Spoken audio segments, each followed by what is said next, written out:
everyone, and welcome to the Study Space. It's a one-stop destination for comprehensive CBSE modules, practice sessions, quizzes, and much more.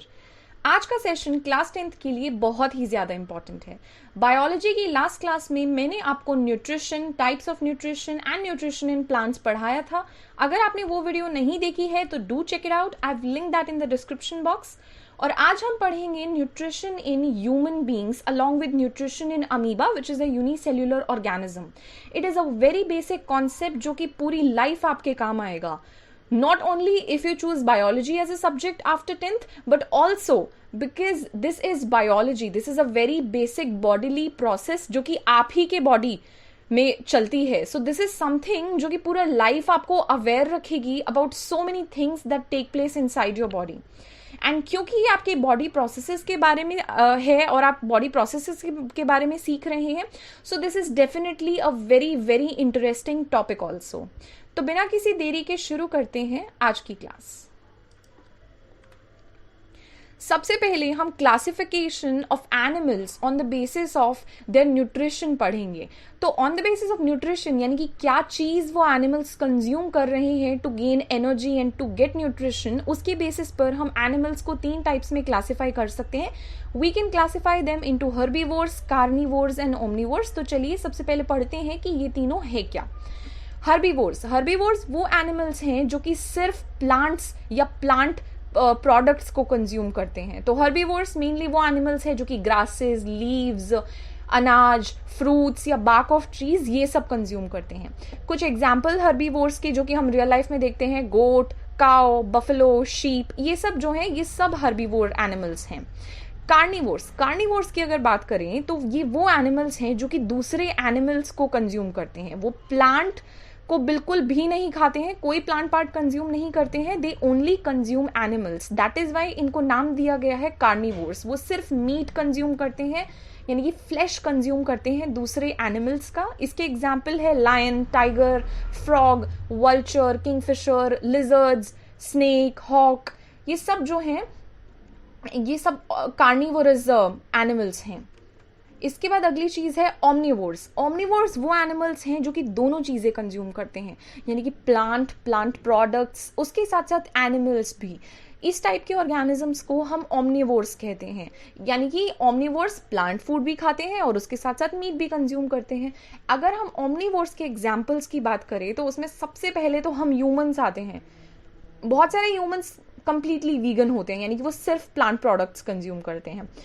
कुछ vegetarian होते हैं जो कि meet etcetera तो नहीं consume करते but animal product जरूर consume करते हैं, सच एज हनी, मिल्क, जो कि हमें काउज एंड बफेलोज से मिलता है. And then some are non vegetarians जो कि फ्लैश या meat of other animals consume करते हैं. तो human is a very good example of omnivores. Other examples include dogs, crow, sparrow, ants. ये सब एनिमल्स जो हैं ओमनीवोर्स हैं. अगली चीज जो हम पढ़ेंगे that is different steps in the process of nutrition in animals. हमने लास्ट क्लास में बात तो की थी कि न्यूट्रिशन क्या है. Nutrition is the process by which animals खाना कंज्यूम करते हैं और उन्हें उससे एनर्जी मिलती है. बट ये एनर्जी मिल कैसे रही है? सिर्फ खाना कंज्यूम करते ही ऐसा तो नहीं है ना, you just get instant points and you getting energy. नहीं, उस खाने को प्रोसेस भी करना पड़ता है बॉडी के अंदर. So what are the different steps in the process of nutrition? तो न्यूट्रिशन की जो पूरी की पूरी प्रोसेस है उसको 5 पार्ट्स में डिवाइड कर सकते हैं. First is ingestion, second digestion, third is absorption, fourth assimilation and fifth is egestion. Let us talk about all of these 5 processes one by one now. सबसे पहले इंजेशन क्या होता है? In order to provide the energy which is necessary for growth and carry on, जो भी हमारे life की activities हैं, हमारे लिए खाना बहुत ही ज्यादा जरूरी है. तो जब हम खाना खाते हैं यानी कि अभी जो हम खाना खा रहे हैं that is going inside our mouth, this process is called as ingestion. यानी कि जब आप खाना खाते हैं, आप कंज्यूम करते हैं, food is entering in your mouth, this is called as ingestion या ingesting the food. All right. Second process is digestion. खाना आपने अभी कंज्यूम कर लिया है, आपने खाना खाया है, फ्रॉम योर माउथ ये जाएगा ईसोफेगस में, फिर ये जाएगा स्टमक में, तो यानी कि अब इस खाने को हम डाइजेस्ट करेंगे। So this is the second process called as digestion. जो भी खाना आप कंज्यूम कर रहे हैं वो बहुत ही बड़े बड़े इनसॉल्युबल मॉलिक्यूल्स होते हैं जिसमें से एज इट इज हम न्यूट्रिशन को एब्जॉर्ब नहीं कर सकते हैं।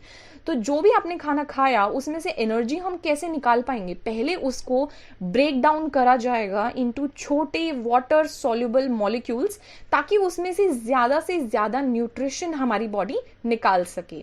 The process in which the food जो है हमारा, उसमें लार्ज इनसॉल्युबल मॉलिक्यूल्स हैं, हम उसको ब्रेक डाउन करेगी हमारी body into small water soluble molecules.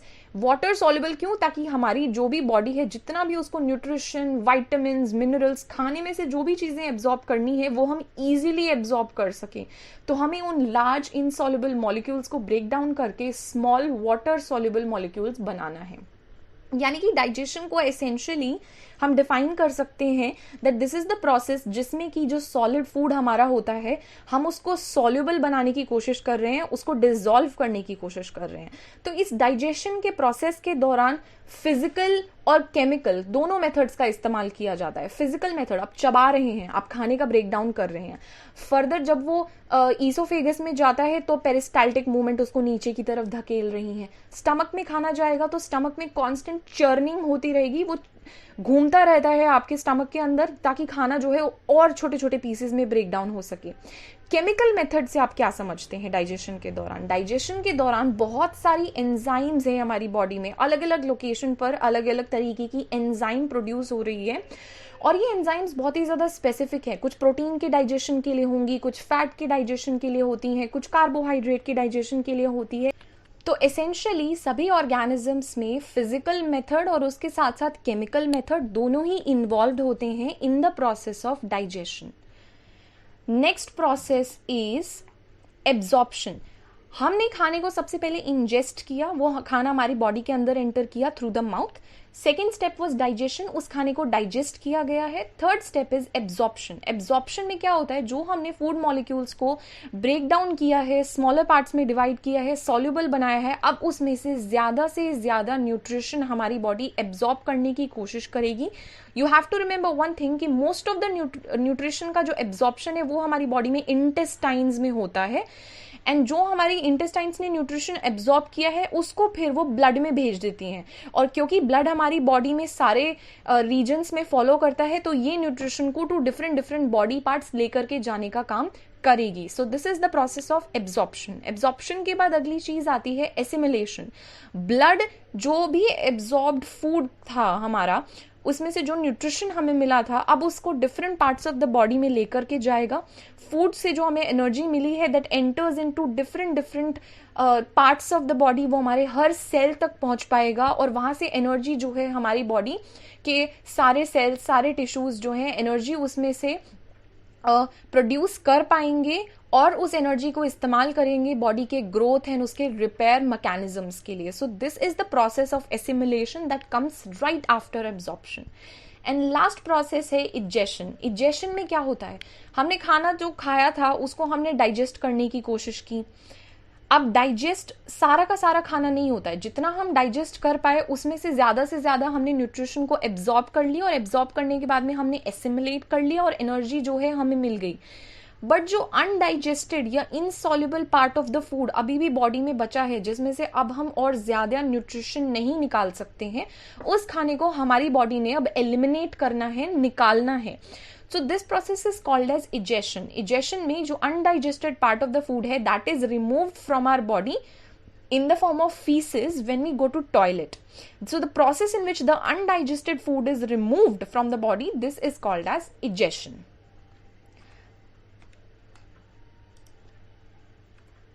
Next up is a very small but important topic, nutrition in amoeba. Nutrition in amoeba जो है आपसे पूछा जा सकता है, तो ये आपको पता होना चाहिए।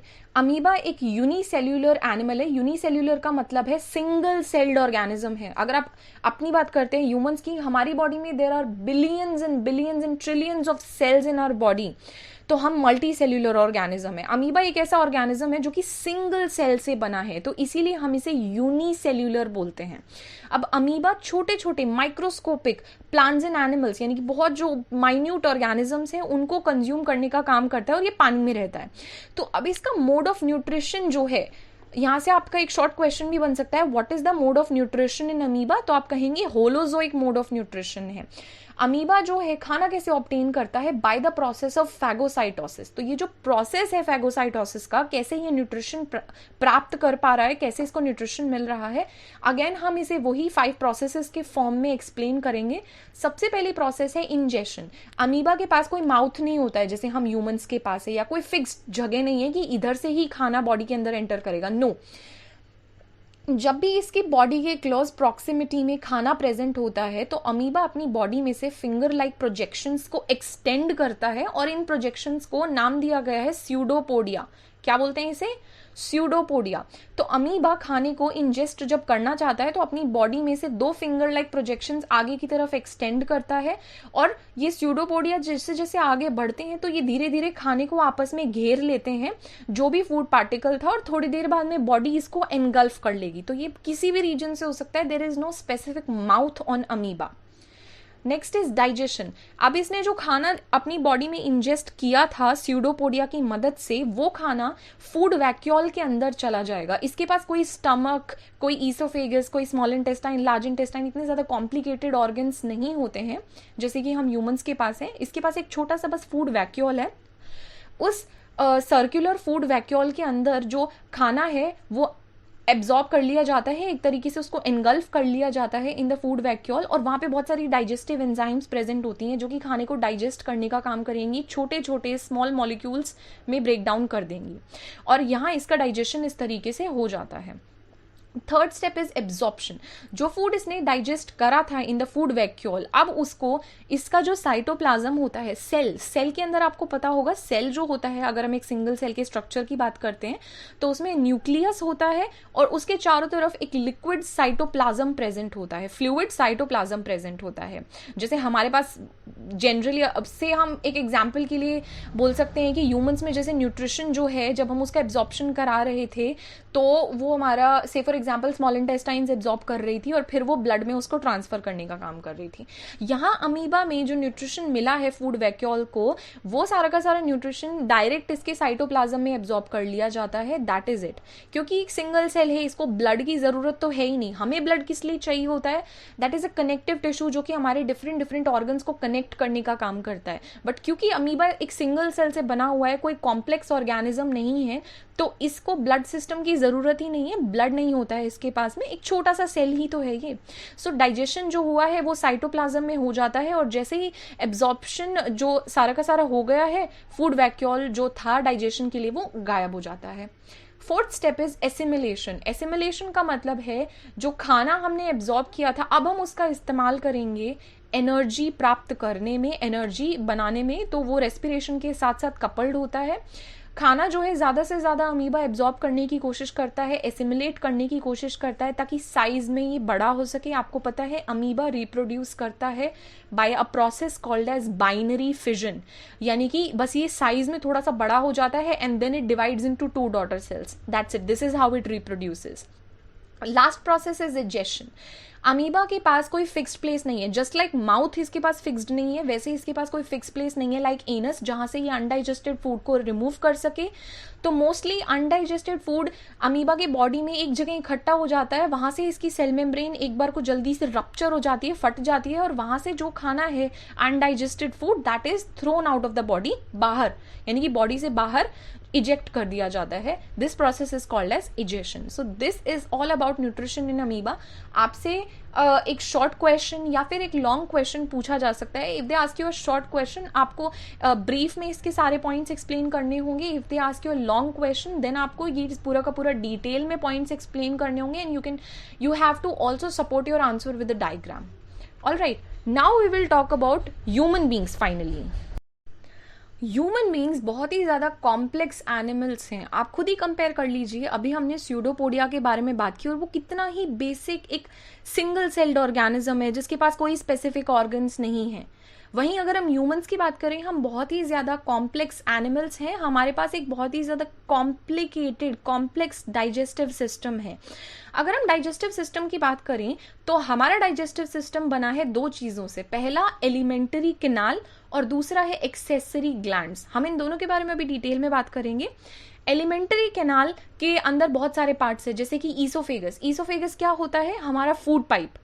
Stomach, small intestine, large intestine, rectum, anus, ये जो सारे के सारे बॉडी ऑर्गन्स हैं ये एलिमेंट्री कैनाल बनाते हैं मिलकर के, ठीक है। और उसके अलावा हमारे पास एक्सेसरी ग्लैंड्स प्रेजेंट है। एक्सेसरी ग्लैंड्स जैसे कि सलाइवरी ग्लैंड, लिवर, पैंक्रियाज, ये सब हमारे एक्सेसरी ग्लैंड्स हैं जो कि एलिमेंट्री कैनाल के बाहर प्रेजेंट है, ठीक है।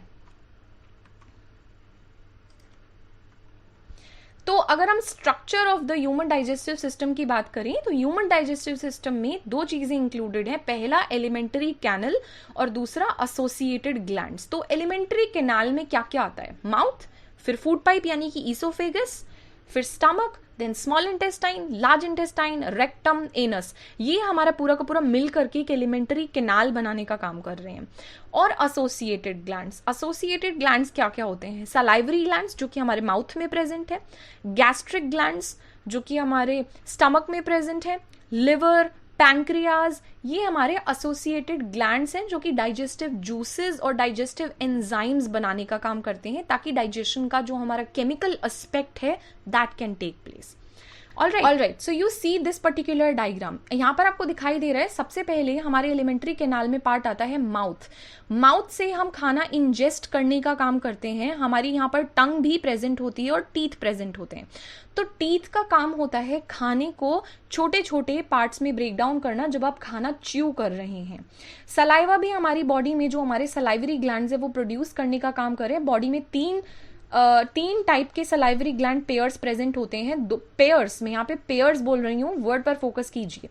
दो पैरोटिड ग्लैंड्स होते हैं, दो सबलिंगुअल ग्लैंड होते हैं और दो सब मैंडिबुलर ग्लैंड्स होते हैं, यानी कि टोटल 6 सलाइवरी ग्लैंड्स हमारी माउथ में प्रेजेंट होते हैं, हमारी बकल कैविटी में प्रेजेंट होते हैं। तो ये सलाइवा जो है ये खाने को थोड़ा सा एक तरीके से गम का काम करती है। हमारे खाना जो है वो आपस में चिपका रहे जब हम उसे चबा रहे हैं अपने टीथ से उस दौरान।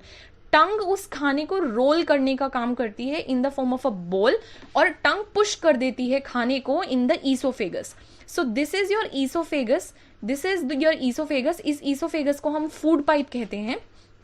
ईसोफेगस से खाना जाता है in this part right here, as you can see ये ईसोफेगस है। ईसोफेगस से खाना जा रहा है इन योर स्टमक। ईसोफेगस से खाना जा रहा है in your stomach. Stomach is a J shaped organ. Stomach से खाना जाता है in your small intestine, small intestine से लार्ज इंटेस्टाइन, वहां से रेक्टम और वहां से anus. This is all you have to remember. इसके अलावा हमारे पास में लिवर प्रेजेंट होता है, ये आपका लिवर है यहाँ पे। This is your gall bladder and these right here are your pancreas as you can see, ठीक है। तो अब हम चलते हैं आगे and then we will discuss all the steps in detail, but this is a diagram that you have to really focus on. ये diagram आपको ड्रॉ भी करना आना चाहिए अपने आंसर शीट में अपने आंसर्स को सपोर्ट करने के लिए। ऑल राइट, तो सलाइवरी ग्लैंड से बात करते हैं। सलाइवरी ग्लैंड्स सलाइवा सिक्रीट करने का काम करते हैं। ये आपके खाने को थोड़ा सा स्लिपरी बनाती है ताकि हम खाना इजीली स्वॉलो कर सके, खाने को हम इजीली सटक सकें, ठीक है। अब सलाइवा के अंदर एक एंजाइम प्रेजेंट होती है कॉल्ड एज सलाइवरी अमाइलेज। पहले के टाइम पे सलाइवरी अमाइलेज को टाइलिन भी कहा जाता था, तो I have included this name as well. Sometimes examiners can ask you this way also. Salivary amylase is an enzyme और इसका दूसरा नाम है टाइलिन। सलाइवरी अमाइलेज जो एंजाइम है ये स्टार्च को जो है सुक्रोज में कन्वर्ट करने का काम करती है। स्टार्च क्या है? एक कार्बोहाइड्रेट है। तो सलाइवरी अमाइलेज, जहां पर भी अमाइलेज नाम आता है ना, आप समझ लीजिए वो एंजाइम कार्बोहाइड्रेट्स का डाइजेशन करने का काम करती है। तो सलाइवरी अमाइलेज स्टार्च को डाइजेस्ट करती है और उसको कन्वर्ट करती है इनटू सिंपलर शुगर्स जैसे कि सुक्रोज, माल्टोज एटसेट्रा। ये सब सिंपल शुगर्स हैं, जबकि starch is a very complex carbohydrate.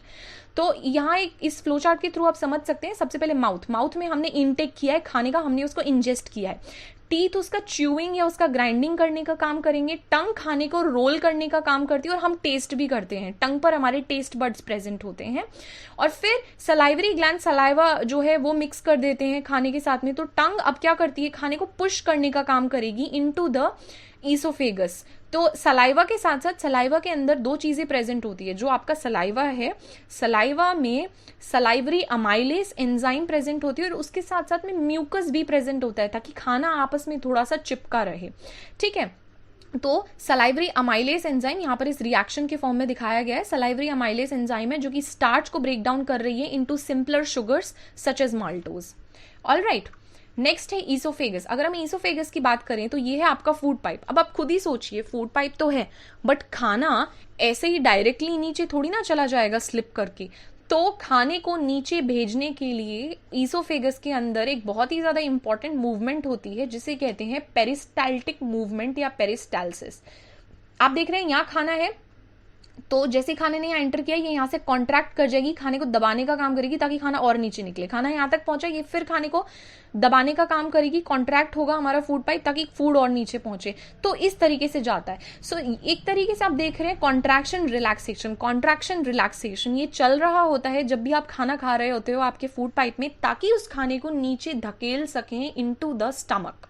All right, तो ये है peristaltic movement. It is a rhythmic contraction of muscles of the lining of the alimentary canal ताकि खाने को फॉरवर्ड पुश कर सकें। Next up is stomach. Stomach की अगर बात करें तो stomach is bag like organ, इसे जे शेप्ड ऑर्गन भी कह देते हैं, और इसकी मसल्स बहुत ही ज्यादा स्ट्रांग होती हैं, यानी कि इसकी जो वॉल्स हैं हाईली मस्क्यूलर वॉल्स होती हैं स्टमक की, और ये स्ट्रांग वॉल्स होती हैं। क्यों? क्योंकि इसमें 24-24 घंटे तक खाना जो है उसको चर्न किया जाता है, उसको लगातार घूम रहा होता है, एक तरीके से ब्रेक डाउन किया जा रहा है, उसका डाइजेशन मतलब लगातार स्टमक जो है उसको चर्न किया जा रहा है स्टमक के अंदर आपके फूड को। तो जो स्टमक की जो वॉल्स होती हैं, वॉल्स में कुछ ऐसे सेल्स भी प्रेजेंट होते हैं, सिक्रीटरी सेल्स, जो कि सिक्रीट करते हैं हाइड्रोक्लोरिक एसिड। अब आप कहेंगे हाइड्रोक्लोरिक एसिड यानी कि HCl, HCl तो बहुत ही ज्यादा स्ट्रॉन्ग एसिड है, तो ये तो हमें भी डैमेज कर सकता है, तो हम वो भी पढ़ेंगे। सबसे पहले आप फोकस कीजिए कि स्टमक की वॉल्स में कुछ सिक्रीटरी सेल्स प्रेजेंट होते हैं जो कि सिक्रीट करते हैं यानी कि रिलीज करते हैं हाइड्रोक्लोरिक एसिड यानी कि HCl।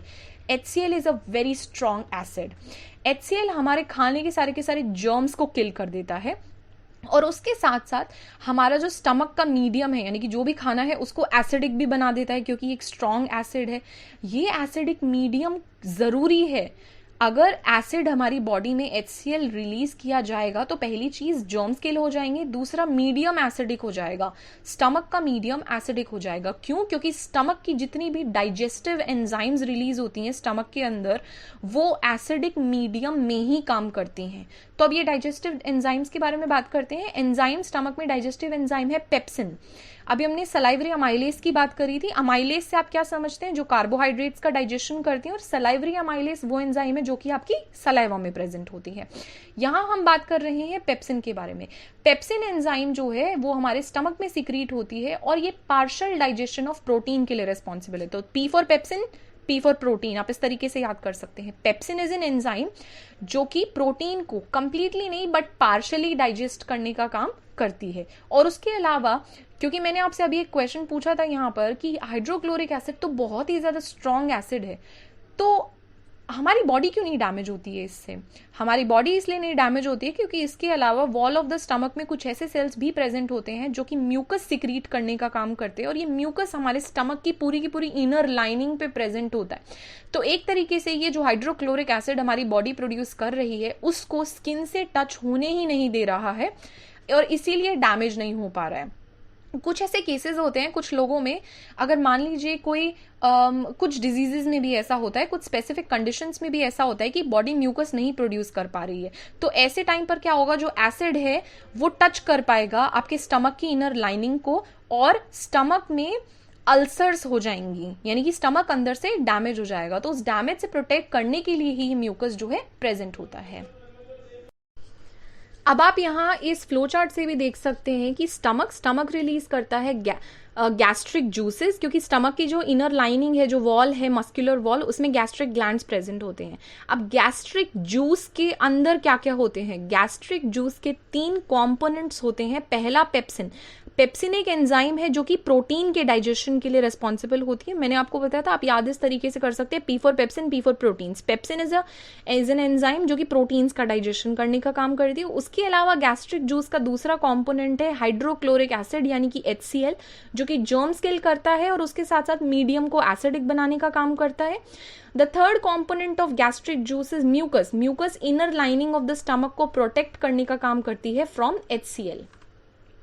Next is small intestine. Small intestine is a highly coiled tube like structure. बहुत ही ज़्यादा coiled होती है। क्यों? क्योंकि ये बहुत ज़्यादा longer है than the large intestine.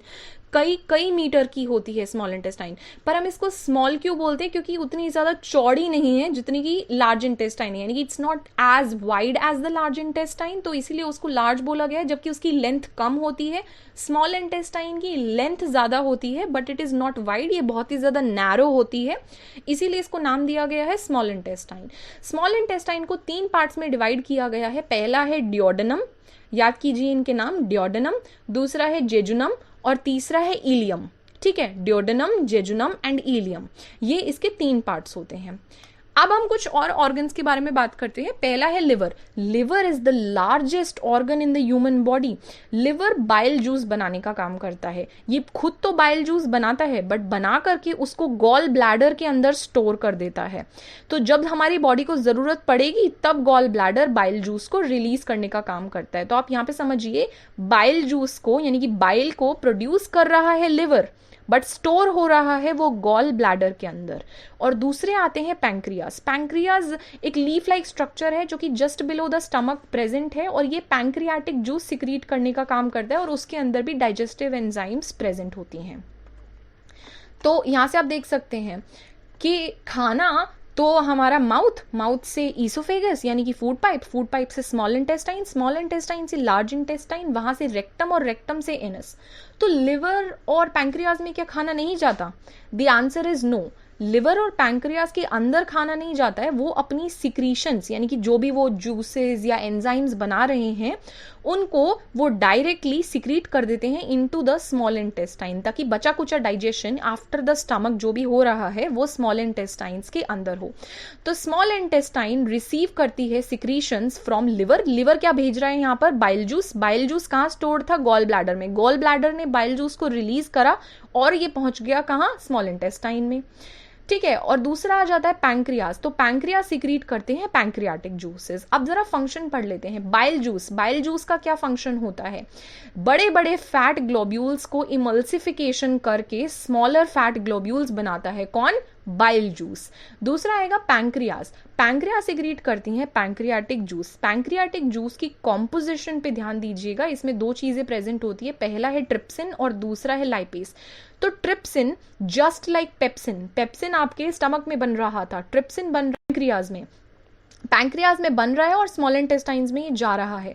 तो ट्रिप्सिन भी प्रोटीन्स के डाइजेशन इनटू पेप्टॉन्स के लिए रिस्पॉन्सिबल होता है। और जो लाइपेज एंजाइम है, लाइपेज जो है आप खुद ही समझ सकते हैं, लाइपेज, लिपिड्स किसको कहते हैं हम? फैट्स को लिपिड्स भी बुलाया जाता है। तो लाइपेज एंजाइम फैट्स का ब्रेक डाउन करता है into simpler molecules such as glycerol. तो जो हमारा बाइल जूस है जो कि लिवर ने बनाया और गॉल ब्लैडर में स्टोर्ड था, गॉल ब्लैडर ने रिलीज कर दिया। और पैंक्रियाटिक जूस हमें पैंक्रियाज से मिल रहा है। ये दोनों के दोनों जो सिक्रीशंस हैं from the liver and the pancreas respectively, ये जाते हैं इनटू द डियोडेनम। अभी हमने स्टडी करा था कि स्मॉल इंटेस्टाइन्स को हम 3 पार्ट्स में डिवाइड कर सकते हैं, डियोडेनम, जेजुनम एंड इलियम। यानी कि डियोडेनम सबसे शुरुआत वाला पार्ट होता है स्मॉल इंटेस्टाइन का। तो ये जाएंगे into the duodenum which is the first part of the small intestine, और ये जाते हैं through the hepatopancreatic duct. तो बाइल जो है वो फैट्स को स्मॉलर पार्टिकल्स में ब्रेक डाउन करने का काम करता है और इस प्रोसेस को नाम दिया गया है इमल्सिफिकेशन। और लाइपेज जो है वो डाइजेस्ट कर रहा है फैट्स को into fatty acids and glycerol. अब हमारे पैंक्रियाज में होता है ट्रिप्सिन एंजाइम और काइमोट्रिप्सिन। ये 2 एंजाइम्स हैं जो कि प्रोटीन्स को डाइजेस्ट करती हैं इनटू अमीनो एसिड्स। और जो कॉम्प्लेक्स कार्बोहाइड्रेट्स हैं उनका डाइजेशन होता है into glucose in the small intestine. तो जो मेजॉरिटी ऑफ द डाइजेशन है, the major part of digestion that takes place in the duodenum. Jejunum में कोई डाइजेशन नहीं होता है। एंड इलियम का जो इनर वॉल है उसमें बहुत सारी finger like projections called as villi present है। विलाई का मेन फंक्शन होता है increasing the surface area for absorption, ताकि ज़्यादा से ज़्यादा न्यूट्रिशन का एब्जॉर्प्शन हमारी बॉडी में हो सके इन आर स्मॉल इंटेस्टाइन। और उसके साथ साथ हमें ये पता है दैट जो स्मॉल इंटेस्टाइन है वो ऑलरेडी बहुत ज़्यादा नैरो ट्यूब होती है, बहुत ज़्यादा नैरो होती है। तो अगर इलियम के अंदर फिंगर लाइक प्रोजेक्शंस प्रेजेंट हैं उसके इनर साइड पर, तो समझिए कि और भी ज़्यादा नैरो हो गया है ये। तो यानी कि खाने की जो मूवमेंट है वो बहुत ज़्यादा स्लो डाउन हो जाएगी। Food can stay for a longer duration, यानी कि ज़्यादा टाइम मिलेगा फॉर एब्जॉर्प्शन, एंड जो डाइजेस्टेड फूड है that is absorb by villi. Next is large intestine. Large intestine is actually smaller than the small intestine, but हम इसे large intestine कहते हैं क्योंकि ये काफ़ी ज़्यादा वाइड यानी कि चौड़ी ट्यूब है। जो भी अनडाइजेस्टेड फूड बचा है after all the absorption taking place in small intestine, अब ये अनडाइजेस्टेड फूड आता है इन द लार्ज इंटेस्टाइन, जहां पर वाटर एब्जॉर्ब किया जाता है और जो वेस्ट मटेरियल है that goes into the anus. तो लार्ज इंटेस्टाइन की जो वॉल्स हैं उन पर भी विलाई प्रेजेंट होते हैं ताकि ज्यादा से ज्यादा एब्जॉर्प्शन ऑफ वाटर किया जा सके। तो because of all of this absorption of water in the large intestine, जो अनडाइजेस्टेड फूड है वो ऑलमोस्ट सॉलिड बन गया है, उसमें अब वाटर नहीं प्रेजेंट है। तो अब ये जो हमारा सॉलिड फूड है undigested solid, this goes into the rectum जहां पर इसे स्टोर किया जाएगा for some time, and when we go to the toilet then this undigested food is passed out और इजेस्टेड। और ये जो अनडाइजेस्टेड फूड बिल्कुल लास्ट में जिसे रेक्टम में स्टोर किया जा रहा है इसे स्टूल या फीसिस कहा जाता है, and the act of expelling the feces from the body that is called as egestion or defecation.